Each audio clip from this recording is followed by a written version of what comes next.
Well, afford to try more a do chen body we are not lock my peer attack to try. Tina tamani kong wa bed ki care menanom. Quopa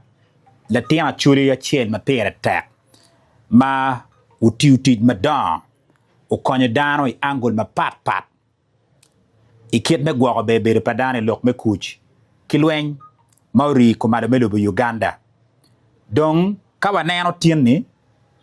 Watiga yup madit matiga bino in the pieri we bor. Medwe mea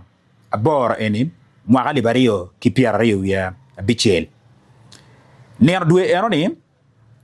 kwe madit ubetime Gulu City e ba ka underground. Ma kibejolo wako la tien pajo man la dit General Charles Otema Awany. Ma endong uno retirement noko me beru la moñ melubu Uganda onyo me dolo dok teach me serving cham la moñ melubu Uganda dong oya geki chidong ukero kwe me dit kilo pajo ni umir ki jol en kidong dano bena gunong yum chwin matut ki experience ki ngej ki lok mo kene bena bi bergi ker me yarne makwako beru ne moñ pi lugi mwaka mapola dede la dit General Charles Otema Awany en wangeye mateka dada tie the honor onyo CEO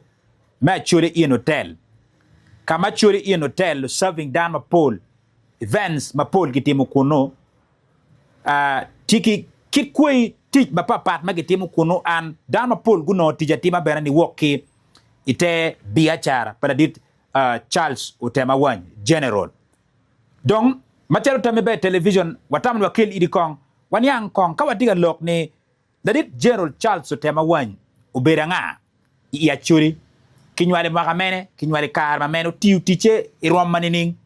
So these are the few details mawatamni wakil body where wabeki kero menyang matut ka walobo kwa padadit Charles Otema Awany General machalo la moñ matiga duguchen pajo donc be weko teach and of course keribedi ni obe weko tiu teach me ber machaw la moñ and no foot teach footie piane gwa actually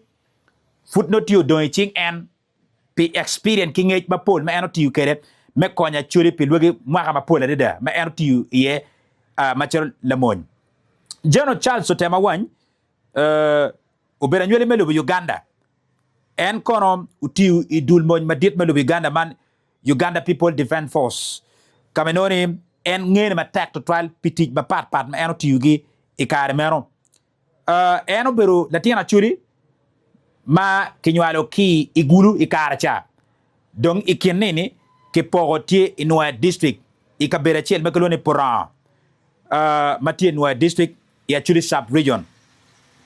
kwane oduju Charles Otema Awany en kinywalo ki pora ketawaje kwere inwa district ikare mandong tiu tiche oduju uchako teach machal la moñ melo Uganda imakali bachil gimia bungan ki Pierre Bero kamenoni eno mete ki tiu tiche ne oduju ubini makali bachil gimia bungan ki Pierre Boro machal la tien matir matiga da ikit me serving gamenta melo Uganda ni woki imoñ eno tiu matek to trial umegine magiti kwet gi makinywalo gi watiki dama pol mawangi kinping magiluogi ni tere winyu la tien mogi ken magiloni Awany no en ki otpa Awany ma en umegi madit ene Charles Otema Awany uberu nying wongi giloni Awany ma bena uberu dana chel ma ngene ma tek to twal ya churi ki lok ma pole deda ma wano ngeyogi en umene mako beru wakwani chalo dana matiri bene tiga tiu teach me konya gamenta melo Uganda matie NRM Secretary General ladit Honorable Richard Todwong mana ye tikin lutino me dog out pa Charles Otema Awany and then watiki Lieutenant Colonel Piu Patrick Awany and ben tikin dana mai noni tie bene ti lamoñ ilo Uganda ga kany manyete dog out gini pole dane weng gitie goberu moñ kiti utit me serving lobo Uganda kaka ene kawanero kiat macharo do me lokman tiga kelne kwere bodra UPDF gubir gi ker metij matek total imagali bario ki pieri ngwan me konyo lok melwen me lok melwen me konyo lok melwen ilo Somalia kamenone en la dita Lieutenant Colonel Piu Patrick Awany kwane rwen kiye imagali bario ki pieri ngwan ite dul madit makalone ATMIS military career mamege mono tika tikwere Otema Awany odonyo imony utiche mapigi to try to serve kawa neno ikare meno bene eno tiu dong pil lugi maka mapole deda ni we ikare man batika nongo retirement mamege by 2017 and of course eno waje bod langol kop Justice Catherine Bamugemerere batika leading the Land Commission that he had been in military service for over 30 years man bino machara tuki pako lok mukene mono kinywere kilok mengom mono tika bino matek to twali kum en chiwero ulogo lok mukene ma dano kuber kangewne ye ubertima poleda uchakono rank me ber machara Major General when he became a commander of the UPDF Reserve Force man tiki jimo kene ma enone Romeo chako mete kwere his career included a number of command and staff position particularly in northern Uganda the area kakam eno serving yeba tek to twal kawaneno where he was involved in the government's military campaign against the Lord Resistance Army. Unyoni LRA, Luen Mori, Kumalamelu Uganda, and Konyamatera to help the people of northern Uganda were Kuch Ubetie. In 2016, he was identified as the UPDF Chiefs of Engineering and Logistics. Mandanama, a department Pamon, and Konyamenani, Willu Jimmy, Pamon Duju, new equipment. Pamon we atik lebni apartas kinji mapol ti ye uniform gi do ki je mokane eno be dana mono loy wi je makit manom dogori department ene pelugi kar mapol to tran piani dul mon madit mo Uganda UPDF gugero en ni en twero ti connection dok ngeyu lok me wil mabe mada we ka ine neno right from the time ma eno donyo kere machalo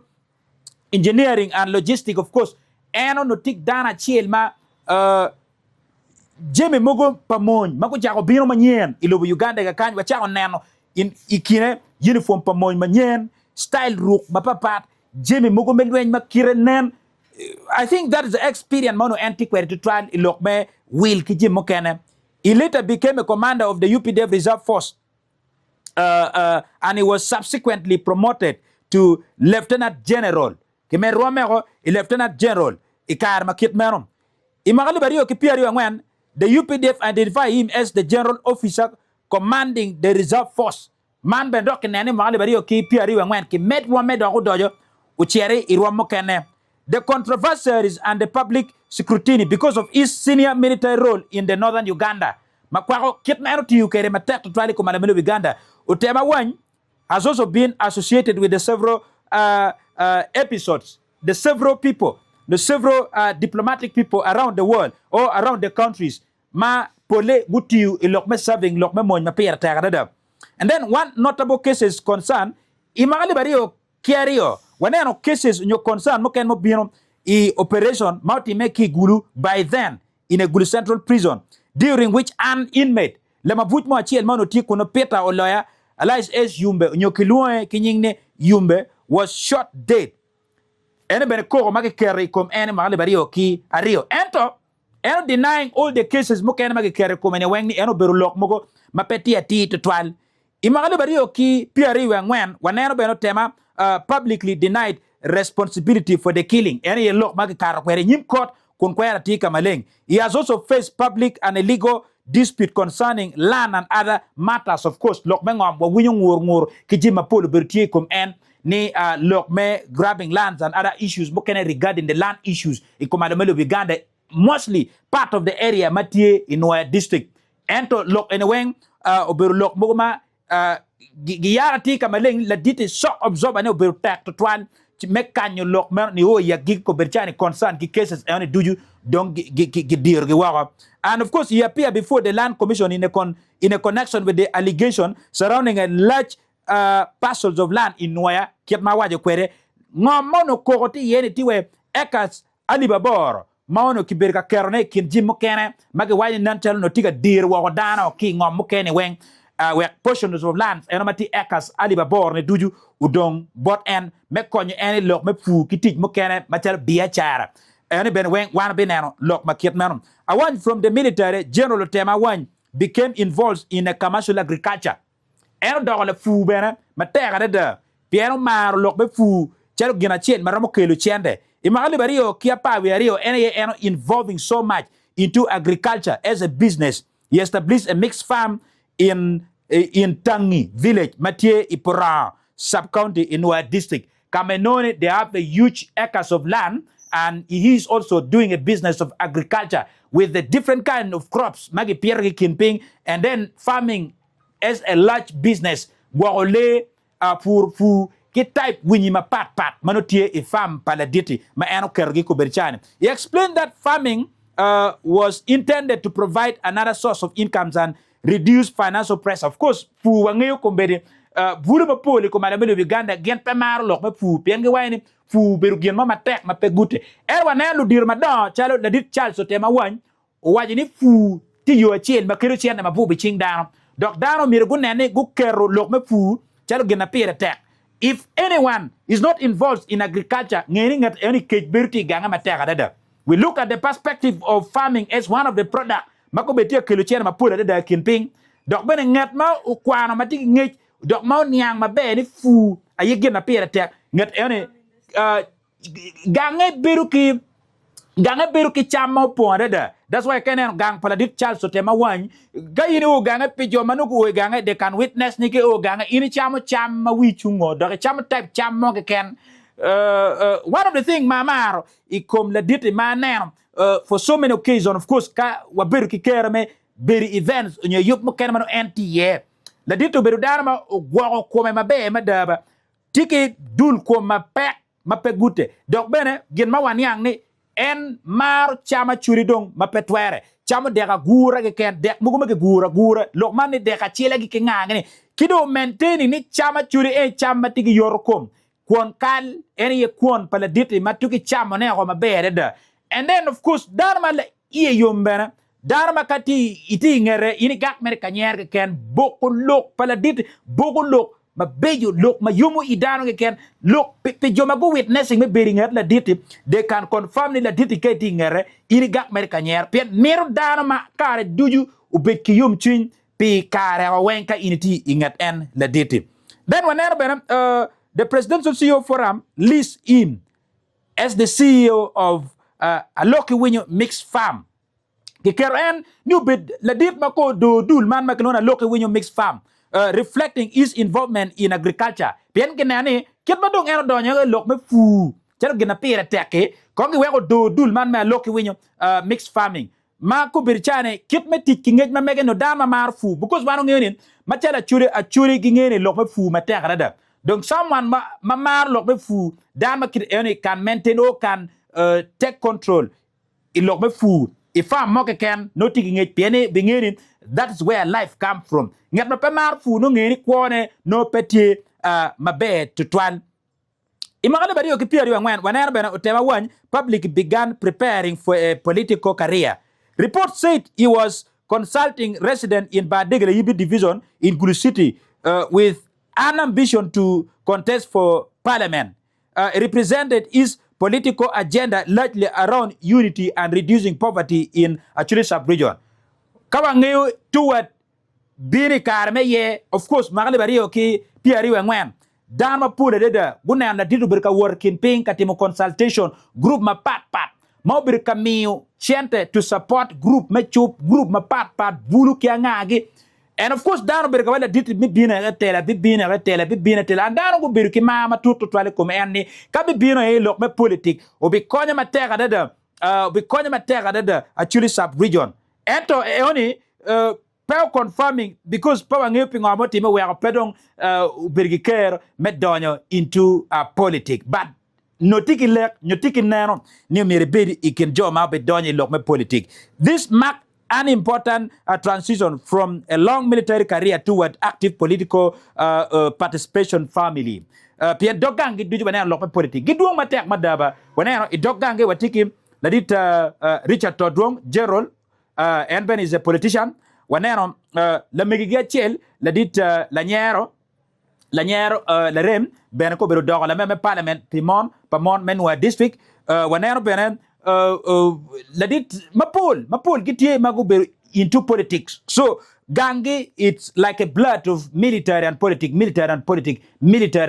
You're serving lock me gwabe ber padan kidong politic. Mary gangi enom. Otema Awany is part of the prominent family from northern Uganda. He is a brother of Richard Todwong, as I said, a senior NRM politician. Mano joma good dog tega I party me politic ma pay temo ma pedong gute. While his later brother, Lieutenant Colonel Opio Patrick Awany, was a UPDF officer who served in Somalia. Of course, in Tijmuken Mapigitego. General Charles Otema Awany's career can broadly be divided into 3 phases. We're coming in phases Mapigitego, Marama Dek, Mapat, Makwao career paladiti. Ma chel military career. Dama Berlamon. Tiu mon mapegute. Utiu jima pool, ma don't want to wear ya name pool. Meron matchin. Mario agriculture is a business. Dama nani fu pere tek. Mirgiti kere. Manyete energy ma en mar ma pegute ma in pay temo. Ma dek politics of course odonye yebena. So donye paladite politics of course becoming increasingly involved in a political mobilization in Gulu. Ma wanero chake ikineka magali bario ki piari wangman. And of course even up to now, wangeni food there's a small pieces of politics fruit do remone mame angeni gwa ikina me kar matiga beno we don't know wakar kan ram kar beno wani fura mera meteke politique ba because donc ko beri ngana retiring o ki mon dar ber ka penyi wigini wakar kene one of the factor ma gemo da dito we report do politique ene piano foot pio no retirement because kama na ko betika no retirement e mwaka ene ni alibario ki piario bichel e do ma bor ene do no ko retirement ne ben ma chala mon manyuri ni check me lobo Uganda ka in fritiga serving government me lobo Uganda department money food in no pay por to try me mete ki lok me politique nyogwak me chako politique nyogwak ka resigning but make ma chalu dir mago serving mon pikar malaji you cannot resign, you first wait for your retirement wango clocking chido ebi bergi kero me chako donyo into other activities mo kene to serve government me lobo Uganda because you cannot serve government e koma rio la wa chen mon politique mon only it cannot happen like that. That's why what happening non chalo could be a reason mo wa la ditim peo bergiker me donyo into politics imaga alibario kipira re we beach mainone yene kitimo idwe machel ma alibario kipira re bichel. I think that one could be the reason. But amere oloto bit bergiker menano ni kawana jolo en me binom ni de piare we bor me duma idwe en dwe ma borne no wa bijol en ki yum twin pen Jima pole deda mobere katime memeri ko merben wanero saga mapol issues mapol tension mapol mobere katime lo Uganda regarding kitme ko padano madano berka ngulu lep mo ken ma pat ikom na dit Charles Otema Awany general gin ma wa foi comme en o beru darma sok observer net tak ma pegute but kaba we were poi kum lok mo ken mo beru ma karange en o beru darma po meti dok I lok mo ke ken kachile chil madar ber kan logone kom en ikar mo karange ma kwa issues mo ken whether issues of ngom whether issues of tele whether kir issues mo ken madano ber katime keri kinping en po meti dok ye ma nyuru chui o nyuma nyuru kiniga. There's a day ma we po awinyu la ditikatika lock in one of the media houses achil ma kitu dok kwere ilok mo ber kabini komene weng unyura ti kama lengni dano ma kanyu jime ye dan maria kara u doge loki yu mama pour dar po bi on nanto la dit General Charles Otema Awany nyo romo lokit manam pe joma go winyum loke ikar mo kara ngej mo tiga lok in media house chain. I think those are things ma pigi tego ma mi ukane if you want to be someone who is strong or matured enough o mire bit dar ma no it tek inamani I bit dar ma kanyu lok I bit dar ma munyu lok I bit dar ma ke ngiu ping ibid dar ma koy neno kong matura dada ngo ki kome ma mire ki tim ka logo bino ki kweyu nining pe mo mata manyiri chal mo mata pe ko pala diti and serving mon bere pe lugi makama pol be eno belti yere nyurati kamaleng u surviving a lot of things u surviving ki a lot of things luen mo kar recharge di mo weyu boma di mo weyu boxing di mo kar ki ye tela di mo kar ki ye lok magi terri kume a lot of things mangi la dito kanyo wero ko berchan ga en no title me beru la dit general nyurati kamaleng ni en ko berchan dong Major General or Lieutenant General unyo General la dit Charles Otema Awany o pore menongo rom ki title ki dong meno retirement medugu chen ka yweyo gang walub lokman e comment section ping wanywa kachel query itamebe television amore